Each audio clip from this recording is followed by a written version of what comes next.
নিচ্ছ না কেন? তোমার মামা তোমার মামির সাথে কথা বলতেছে, তার জন্য নিচ্ছিল না। তুমি আমার মামা লাগো না, তোমার গ্রুপে আমি আসবো ছাড়া কে আসবে? হ্যাঁ হ্যাঁ, তুমি তোমার লক্ষ্মী মামা, আমার কিউট মামা তুমি। আল্লাহ, কত কিউট বাবুটা, এটা তোমার ভাগনা? হ্যাঁ হ্যাঁ, ও অনেক কিউট, মাত্র 6 বছর বয়স, গেম খেলে বুঝছো। আল্লাহ, কি বলে এগুলা? ও গেমসও খেলতে পারে? হ্যাঁ হ্যাঁ, ও অনেক ভালো গেম খেলে। মামা মামা, এটা আমাদের মামি। হ্যাঁ হ্যাঁ, এটা তোমার মামি। মামি আসসালামু আলাইকুম, কেমন আছেন? ওয়ালাইকুম সালাম বাবু, আমি ভালো আছি, তুমি কেমন আছো? হ্যাঁ আমি ভালো আছি। আরে এই পিচ্চি ফ্রি ফায়ার গেম খেলে, এটা তোমার বিশ্বাসই হচ্ছে না। বিশ্বাস হচ্ছে না তো আমার সাথে 1v1 আছেন, তারপরে বুঝতে পারবেন। এই বাবু, তুমি আমার সাথে 1v1 করবা?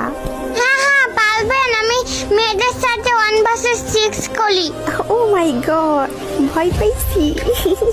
আচ্ছা যাই হোক, করবার লাগে 1v1। আচ্ছা ঠিক আছে, যাও কাস্টম বানাও। কি বাইক না রেডি তো? হ্যাঁ